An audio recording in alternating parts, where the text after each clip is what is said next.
In this tutorial, we're going to briefly go over how you define walls and doors in the Zebra model.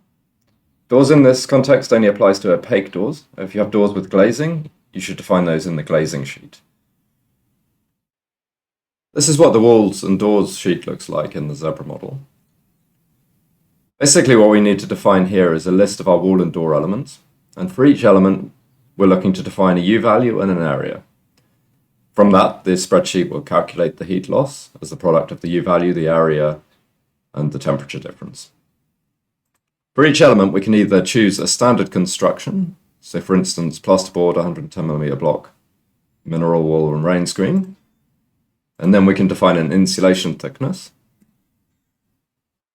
And from those values, the software will calculate the U-value for us. And then we just need to define an area. Alternatively, if the element we're trying to define doesn't match one of these standard constructions, we can choose either other wall or other door, and then we will have to define the U-value ourselves. And again, we'll have to define the area. So this is how we build up a list of the elements for the walls and doors to define our building.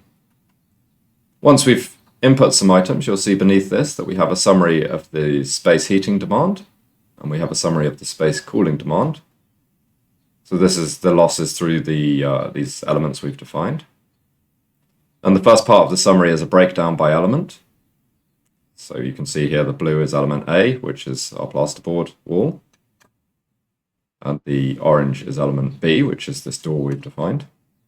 We also have a breakdown over the months of the year.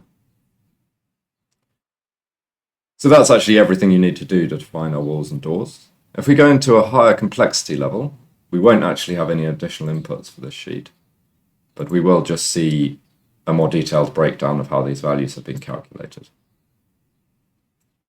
So that's a quick run through how we define walls and doors in the Zebra model. In the next tutorial, we're going to be going into how we define the ground floor.